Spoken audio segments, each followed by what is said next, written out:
Graça, paz e misericórdia da parte do nosso Senhor Jesus Cristo. Bem-vindo a você que nos acompanha aqui neste canal para mais uma escola bíblica dominical, onde estaremos comentando nesse terceiro trimestre do ano de 2020 a lição de número 11, a teologia de Eliú, o sofrimento é uma correção divina? Inscreva-se no canal, deixe aí, registre o seu gostei, o seu joinha, ative o sininho para que você seja notificado quando estivermos postando aqui os nossos vídeos, os nossos comentários, subsídio para a escola bíblica dominical.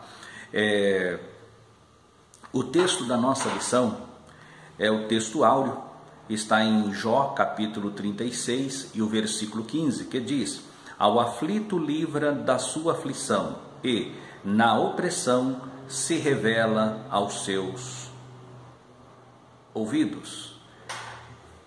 É muito interessante, profundo, maravilhoso esse versículo, como toda a Bíblia, né? Ao aflito livra da sua aflição e na opressão se revela aos seus ouvidos. Jó 36 e o versículo 15. E a verdade prática, o sofrimento não deve ser visto apenas sob aspecto punitivo, mas principalmente educativo. Nós já estudamos aqui a teologia de Elifaz, a teologia de Bildade, a teologia de Zofar, a sabedoria divina e a última defesa de Jó, e agora a fala do último personagem, esse personagem enigmático por nome Eliú. E para começarmos aqui a nossa lição, nós vamos reportar ao que diz a introdução das palavras de Eliú, que ele traz aqui um comentário, né? Ele começa aqui a sua apresentação no capítulo 32. No capítulo 32, o nome Eliú significa Ele é Deus. E aqui ele vai no capítulo 32, 33, 34, 35 e 36. Nós vemos aqui Eliú fazendo aqui esses discursos, né? 36, melhor dizendo, não, até o capítulo 37. Nós vemos aqui a fala de Eliú, por assim dizer, dos amigos de Jó, é o que mais fala, é o último a falar, porém é o que mais fala. Outro detalhe, nós encontramos aqui, logo no começo, a Bíblia fala dos 3 amigos de Jó. Os seus 3 amigos. Nós sabemos que no curso dessa lição, dessa revista do trimestre, nós vimos que esses amigos são, na verdade, pseudos amigos. E a Bíblia não faz menção de Eliú na chegada dos 3, não faz menção. E quando Deus vai falar lá no final, no capítulo 42 de Jó, que Deus fala com Elifaz e repreende ele e fala dos seus 2 amigos, que seria Bildade e Zofar, e Deus faz silêncio acerca de Eliú. E aí surge assim a questão, ele não diz como ele estava, nem como chegou, nem como saiu. Então a Bíblia ela silencia quanto a isso. Isso tem gerado bastante discussões, ideias, pensamentos, sugestões, conjecturas. Mas o que diz a Bíblia a esse respeito? Então o que diz a Bíblia sobre isso? O nome Eliú significa Ele é Deus. Aí começa assim o capítulo 32. Cessaram aqueles 3 homens de responder a Jó no tocante ao se ter ele por justo aos seus próprios olhos. Então se acendeu a ira de Eliú, filho de Baraquel, o Buzita, da família de Rão. Acendeu-se a sua ira contra Jó, porque esse pretendia ser mais justo do que Deus. Também a sua ira se acendeu contra os 3 amigos, porque mesmo não achando eles o que responder, condenavam a Jó. Eliú, porém, esperava para falar a Jó, pois eram de mais idade do que ele. E vendo Eliú já que já não havia resposta na boca daqueles 3 homens, a sua ira se acendeu. Aqui nesse texto aqui está falando que é uma palavra introdutória acerca da reação de Eliú e o que ele estava proposto, o que ele tinha proposto, o seu entendimento, o que ele ia fazer aqui, a sua propositura, discorrer a sua teoria, discorrer a sua tese, discorrer a sua argumentação a respeito do que ele via com os olhos e havia ouvido com os seus ouvidos. Ele, no entanto, estava observando. Mas mostra aqui quem era Eliú. Está mostrando aqui que ele era um homem da família de Rão. Quem era Rão? Certamente conhecidos de Jó, certamente conhecidos dos outros 3 amigos. E ele era filho de quem? Era filho do Buzita. E quem era o Buzita? Baraquel. E quem era Baraquel? Baraquel possivelmente estava no mesmo nível daqueles 3 homens que falava com Jó, e quem sabe até do próprio Jó. E ele, por ele ser de menos idade, ele disse então, ele espera até que os mais idosos falassem. Isso tem a ver com a cultura do Oriente. Uma pessoa de respeito, uma pessoa de conhecimento, porém sabia os seus limites. Não basta ter o conhecimento, mas se aquele de maior idade, de maior relevância está a falar, então o mais novo se cala. O mais novo se cala para que então depois ele apresente os seus argumentos quando aqueles de maior idade terminassem de fazer as suas argumentações. E nós vemos aqui que logo na sequência ele fala, olha as lindas palavras que ele coloca, né? Ele diz assim, versículo 11, eis que aguardei as vossas palavras, dei ouvido às vossas considerações, enquanto, quem sabe, buscáveis o que dizer. Atentando, pois, para vós outros, eis que nenhum de vós ouve que refreasse a Jó, nem que respondesse às suas razões. Não vos desculpeis, pois, dizendo, achamos sabedoria nele, Deus pode vencê-lo e não o homem. Ora, ele não me dirigiu palavra alguma, nem eu lhe retorquirei com as vossas palavras. Jó, os 3 estão pasmados, já não respondem, faltam-lhe as palavras. Aqui olha a sabedoria, ele fala repreendendo os amigos, e depois ele diz, aqui chama a atenção de Jó, chama a atenção para si de Jó. Olha aqui, Jó. Olha para ele, Jó. Eles não têm o que te responder e estão calados. Mas antes disso ele faz uma introdução no versículo 6. E disse Eliú, filho de Baraquel, ao Buzita, eu sou de menos idade e vós sois idosos. Arreceei-me e temi de vos declarar a minha opinião. Dizia eu, falem os dias e a multidão dos anos ensinem a sabedoria. Ele tinha essa concepção, só que ele não viu o ensinar da sabedoria por aqueles 3 amigos. Aqui nós mostramos o que é a humildade, a sabedoria, humildade, respeito, consideração, e vemos também, acima de tudo, observação. Ele era um observador, atento ao que estava acontecendo. Ele estava em silêncio, mas não estava ignorante ao que estava ocorrendo naquela situação. Assim, nós observamos que Eliú, ele faz uma repreensão a Jó. Aqui o nosso comentário, nosso comentarista, ele faz aqui os tópicos, né? Ele fala o sofrimento, tópico primeiro, o sofrimento como uma forma de revelar a Deus. O sofrimento, o tópico 2, o sofrimento como meio de revelar a justiça e a sabedoria de Deus. E o tópico 3, o sofrimento como um instrumento pedagógico de Deus. Assim está afirmada nesses argumentos o comentário da nossa lição. Mas o que nós queremos trazer aos amigos, aos alunos que nos acompanham, professores que nos acompanham neste canal, é trazer a você um subsídio a estes comentários, que aliás são inspirativos, são profundos. Pastor José Gonçalves, um instrumento nas mãos de Deus para trazer os comentários bíblicos, e somos por ele edificados nos seus comentários.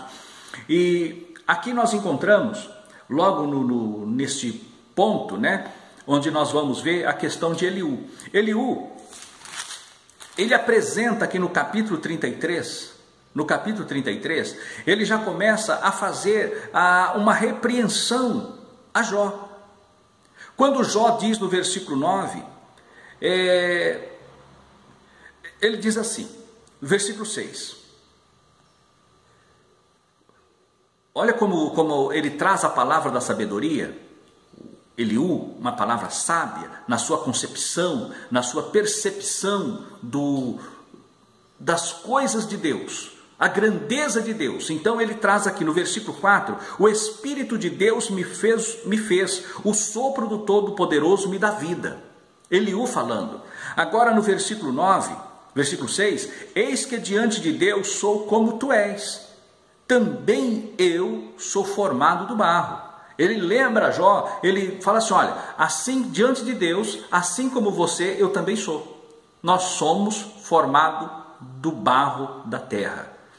No versículo 9, quando ele acusa Jó, quando Jó fala assim, estou limpo e sem transgressão, puro sou e não tenho iniquidade. É neste ponto aqui, que Eliú começa a confrontar Jó. Ele traz esta palavra que Jó dissera lá atrás. Ele traz a memória de Jó, quando Jó defende a sua pureza, a sua integridade. E ele começa a mostrar para Jó que talvez a sua vida reta, a sua vida na presença de Deus, né, o levasse a uma posição de achar que não cometesse pecado. É isso que Eliú começa a mostrar para Jó aqui. Ele mostra também os erros de que Jó comete. No versículo 14 do capítulo 33, ele diz, pelo contrário, Deus fala de um modo, sim, de dois modos, mas o homem não atenta para isso, em sonho ou em visão de noite, quando cai sono profundo sobre os homens, quando adormecem na cama, então lhes abre os ouvidos e lhes cela a sua instrução, para apartar o homem do seu desígnio e livrá-lo da soberba, para guardar a sua alma da cova e a sua vida de passar pela espada. Aqui Jó, ele reclamava o silêncio de Deus, e Eliú está mostrando que Deus, mesmo no silêncio, Deus está falando conosco. Deus fala conosco em palavras, Deus fala conosco em sinais e também no silêncio, e principalmente no silêncio. É isso que Eliú está mostrando aqui para Jó. E nós vemos ainda que quando ele começa a falar aqui a respeito de Deus, diferente dos amigos, diferente dos outros três, que eles tinham uma visão deturpada de Deus. Agora, Eliú, ele fala de Deus, o que Deus verdadeiramente é, e fala o que o homem verdadeiramente é, e fala como Deus, ele age para convencer, para chegar e tocar no coração do homem. Esses versículos que lemos aqui, do 14 ao 18, do capítulo 33, está mostrando a forma como Deus fala com o homem. Então ele está mostrando aqui, olha, você, Jó, está reclamando. E ele começa então a contraditar os principais pontos que Jó reclamou. E por fim, no versículo 23, ele coloca assim, se com ele houver um anjo intercessor, um dos milhares, para declarar ao homem o que lhe convém, então Deus terá misericórdia dele e dirá ao anjo, redime-o, para que não desça a cova, achei resgate. Agora eu pergunto, que palavra é essa, irmãos? Que palavra é essa que Eliú está dizendo para Jó? Eliú está falando aqui, essa pessoa não é outra, esse anjo aqui não é outra, é uma expressão teofânica. Está falando uma visão de Cristo, uma visão futura do Cristo remidor, que o Cristo que morreu na cruz, o Cristo que perdeu, ou melhor, que deu a vida, né? Ele não perdeu, ele deu a vida para resgate do homem. Ele está mostrando aqui este anjo protetor, este anjo resgatador, esse anjo do resgate, Então, nas horas mais adversas do homem, Eliú está falando que Deus tem um anjo que ele envia o seu anjo para o resgate. E hoje nós sabemos que esse anjo que ele envia para o resgate não é outro, senão o próprio Jesus Cristo, o nosso Senhor e Salvador Jesus Cristo. E ele vem ainda no versículo 32, se tens ainda alguma coisa a dizer, responda-me, fala, porque desejo justificar-se, senão, escuta-me, cala-te e ensinar-te-ei a sabedoria. Olha a colocação, ele vai falando aqui, ele encerra aqui o capítulo 33, falando desta maneira para Jó. Se você tem alguma coisa, Jó, fala para mim que eu vou te justificar. Mas se você não tem, aquieta-te. E eu vou continuar a te ensinar aqui sobre a sabedoria. Porque no versículo 30, né, só para voltar aqui, recapitular aqui, escuta, pois, Jó, e ouve-me, e cala-te, e eu falarei. Olha só, se Jó tivesse alguma coisa a dizer, pelo que disse Eliú, Jó então ele se conscientizou. Aqui Eliú, ele foi um despertador na consciência de Jó. Jó ouviu e calou e ficou aguardando o que ele tinha a dizer. Aí ele segue. Agora, Eliú começa a falar a respeito de Deus. Ele fala aqui a respeito de Jó e ele vai falar a respeito de Deus. Depois ele volta novamente a falar a respeito de Jó no capítulo 35. Mas aqui no capítulo 34, ele vem justificando a Deus. Ele vai no versículo 3. Porque o ouvido prova as palavras, como o paladar a comida. O que é direito, escolhemos para nós. Conheçamos entre nós e o que é bom. Porque Jó disse, sou justo, e Deus tirou o meu direito. O que Jó reclamava é que ele, como juiz, ele nunca deixou de ouvir o necessitado. Como juiz, ele nunca deixou de ouvir o órfão. Como juiz, ele nunca deixou de ouvir o cego, nem mesmo os seus servos, quando com ele contendia.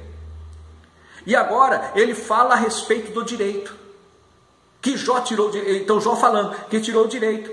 E agora, mas as coisas de Deus, irmãos, elas são tão profundas, que Deus, ele não nos trata por direito. O servo de Deus não vive pelo direito. Nós vivemos pela promessa. Pela promessa.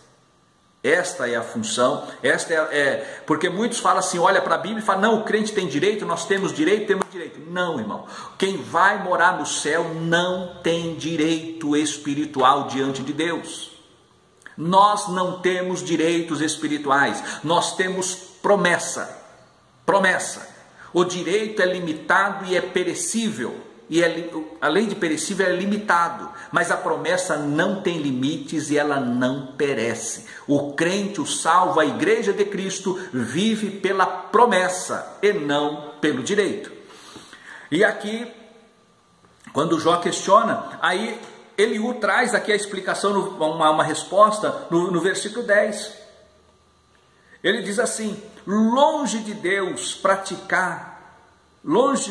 o praticar ele a perversidade, e do Todo-Poderoso o cometer injustiça, pois retribui ao homem segundo as suas obras, e faz que cada um toque segundo o seu caminho. Então Deus, ele retribui o homem, cada um segundo as suas obras.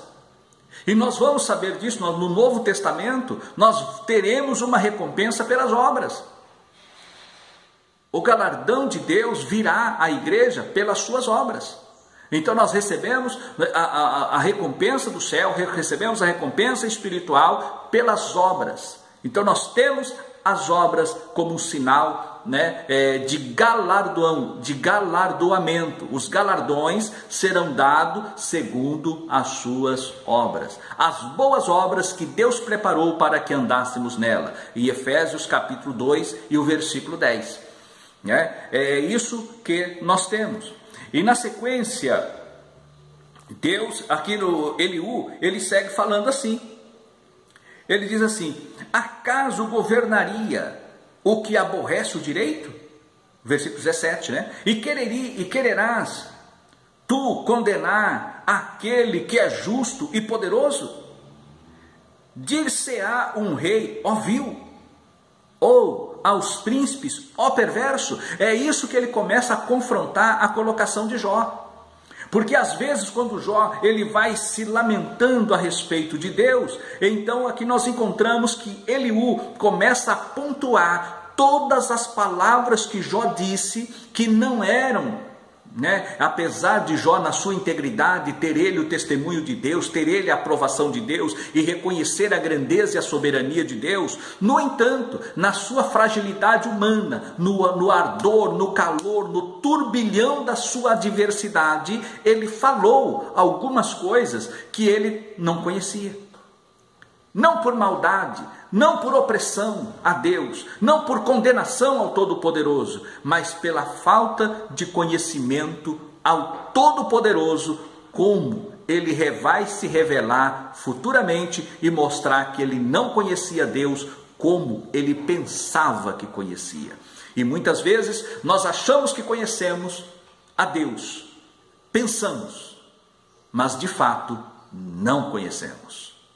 Este é muitas vezes aí onde acontece alguns enganos da nossa vida e às vezes nós caímos às vezes em contradição por conta disto.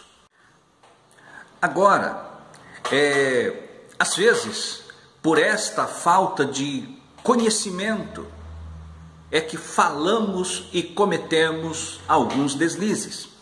No capítulo 35, nós vamos ver que Deus... A colocação de Eliú é que Deus não ouve os aflitos porque estes não têm fé.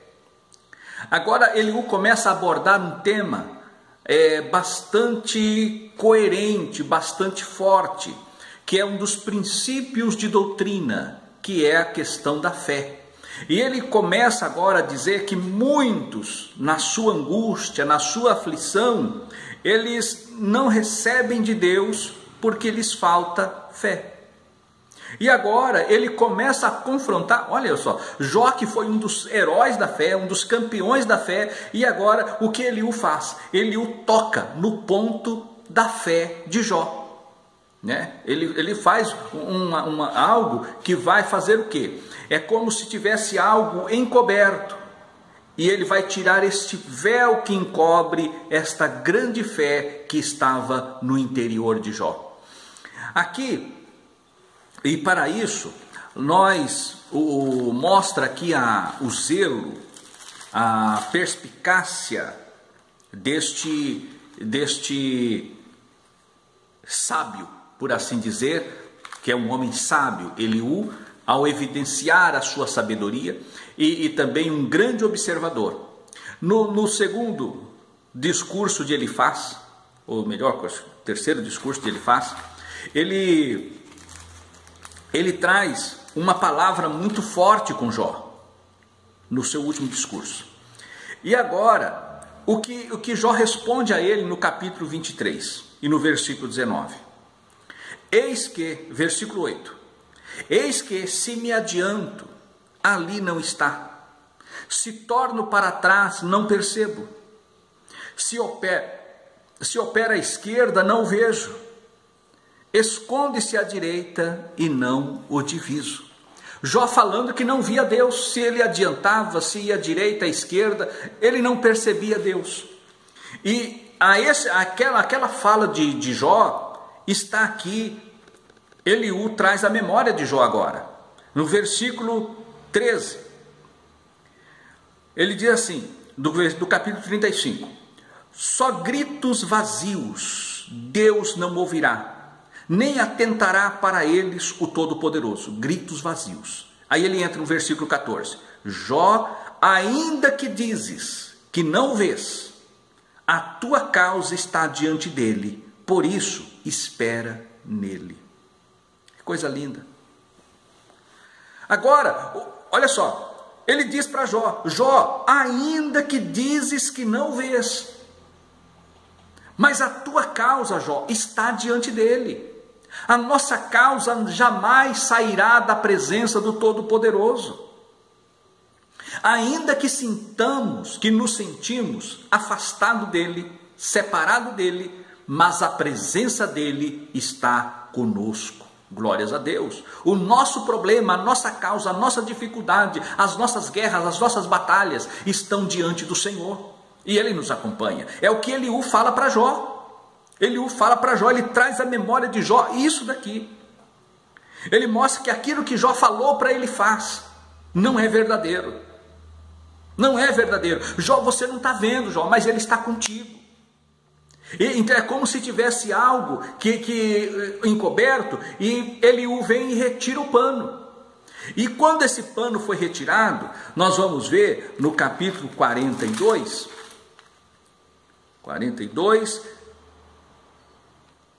versículo 4 e 5. Escuta-me, pois, havias dito, e eu falarei. Eu te perguntarei, e tu me ensinarás. Eu te conhecia só de ouvir, mas agora os meus olhos te veem. Por isso me abomino e me arrependo no pó e na cinza. Aquilo que Eliú, ele despertou a Jó para algo que veio a ser confirmado lá na frente. Eliú mostra para Jó, fala assim: Jó, você não está só, Deus está contigo, Jó. Você não está só, Deus está contigo. No meio das nossas lutas, quantas adversidades nós já passamos pela vida, quantas batalhas espirituais nós já travamos nesta vida, e muitas vezes pensamos: estou sozinho, mas os dias passam e nós vemos o cuidado de Deus, que não estávamos sozinhos, mas estávamos sobre a mão do Todo-Poderoso, e a sua graça, bondade e misericórdia sobre a nossa cabeça. Ele nos levou pelas suas mãos. Então é assim que Eliú começa a mostrar para Jó que ele não está só, e que Deus nunca o havia lhe abandonado. E para fechar aqui no capítulo 36, quando nós vemos aqui a questão do sofrimento, porque Deus, ele tem uma forma, uma pedagogia através do sofrimento. Deus tem algo a ensinar. Eu sempre digo aos irmãos na igreja, porque muitos falam que às vezes o inimigo apronta algumas, e nós entramos na prova, que aquilo foi prova do adversário, que Deus permitiu que por ela passássemos ou nela entrássemos. Mas só que tem uma coisa: passar e entrar não é o mesmo que permanecer, porque Deus nos arranca da prova. E ainda que nós entramos numa prova por desobediência, por falha nossa, por falta de prudência, e o inimigo se apodera e faz algumas lambanças na nossa caminhada espiritual. Mas Deus não deixa o inimigo tirar proveito das falhas que cometemos, porque somos justificados por Ele. Quando o homem tem o coração voltado para Deus, ainda que ele falha, mas se arrepende, Deus o levanta, Deus o torna a levantar e dá vitória. É o que nós vemos aqui nesse livro de Jó. Não que Jó houvesse pecado, mas Deus tirando proveito de uma adversidade para exaltar ainda mais o patriarca, como veremos nas lições futuras. O caso de Davi, um homem segundo o coração de Deus. Um homem segundo o coração de Deus. O que foi que Davi fez, gente? Davi comete um adultério, comete um homicídio, um crime de guerra. Ele matou a Urias com a espada dos filhos de Amon. Davi fez isso. Mas o que Deus fez?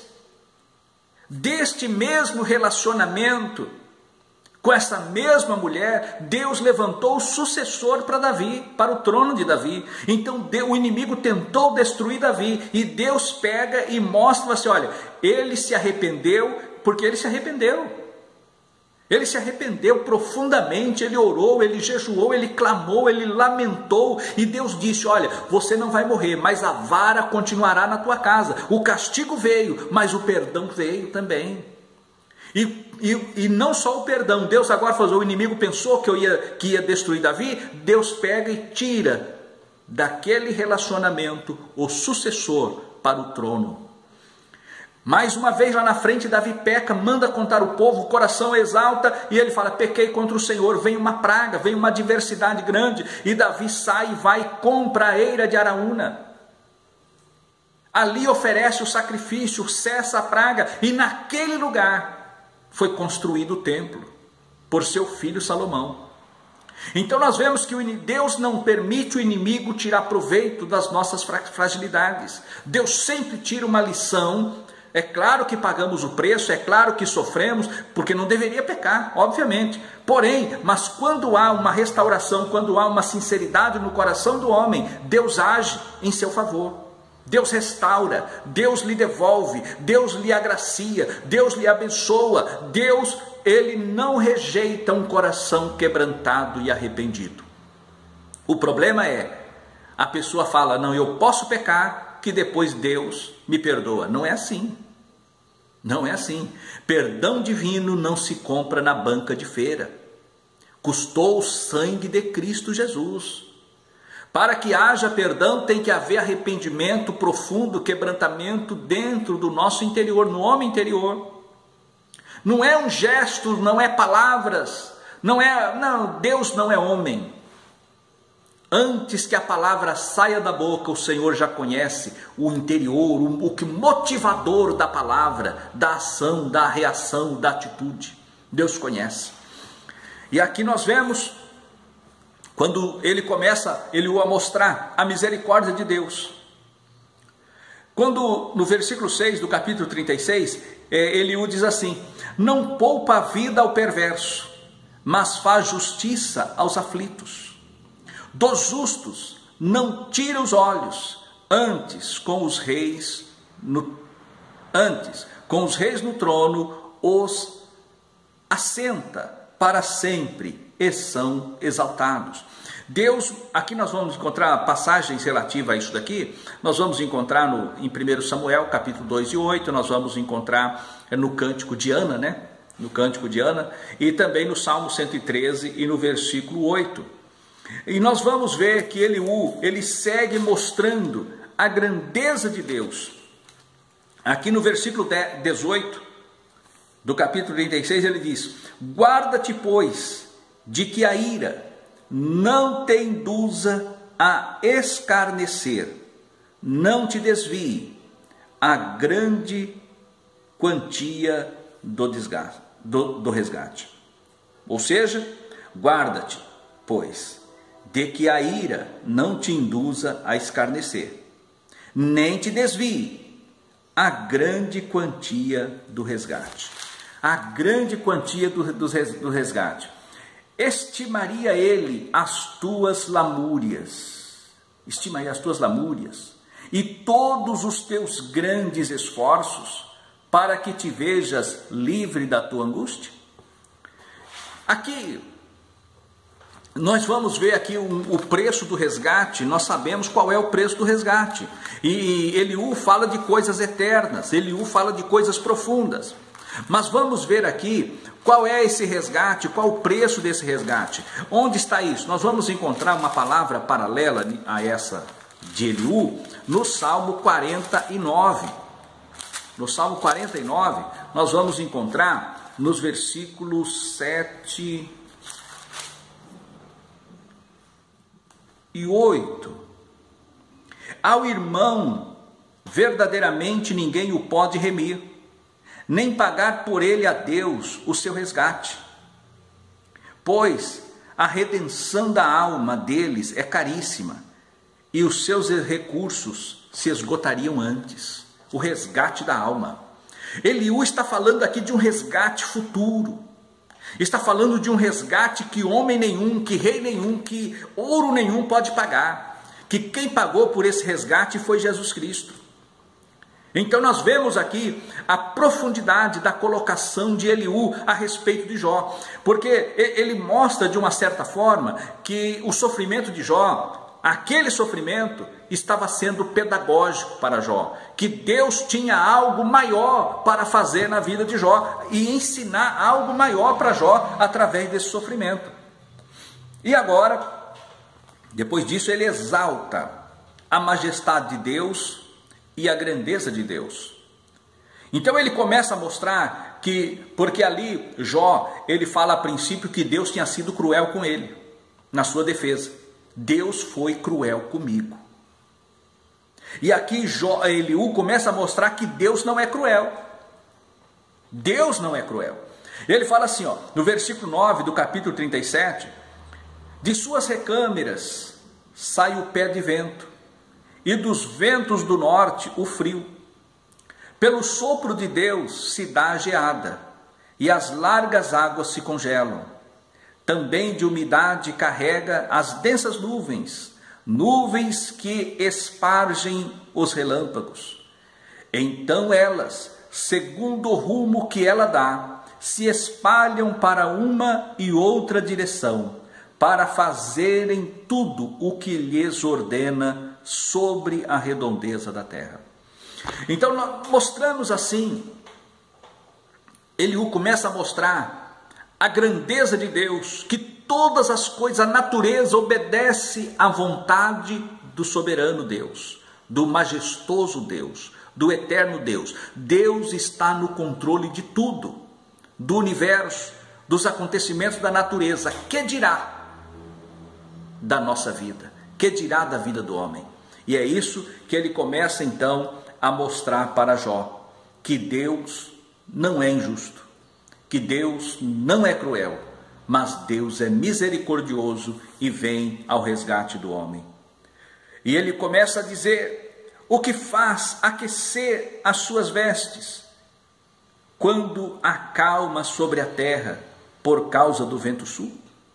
Então, até, olha só, do norte vem o áureo esplendor, pois Deus está cercado de tremenda majestade.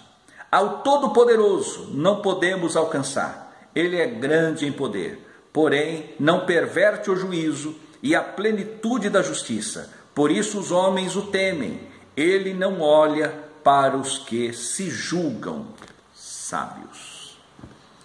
Ele começa a mostrar aqui que os amigos de Jó não eram sábios. E começa a despertar em Jó um outro sentimento, ou melhor, dando luz àquilo que estava oculto em Jó. E Jó ouve atentamente toda esta explanação de Eliú. Glórias a Deus. Assim, nós podemos chegar ao final da nossa lição, dizendo que Deus, ele age no meio da tormenta. No meio da tormenta, Deus tem uma palavra que nos edifica. No meio da tormenta, Deus tem uma resposta para nós. A fala de Eliú põe em destaque o argumento contraditório de Jó, que por um lado magnificava a majestade de Deus, mas por outro lado murmurava contra ele, quando ele diz que Deus era injusto. Então aqui nós vamos encontrar esta expressão de Eliú, mostrando assim que o sofrimento é um instrumento pedagógico para o homem, e nesse caso um instrumento pedagógico na vida de Jó, e nós vamos ver nas lições que se sucedem o resultado da pedagogia divina. Que Deus vos abençoe, que Deus vos guarde, e até a próxima lição, se Deus quiser.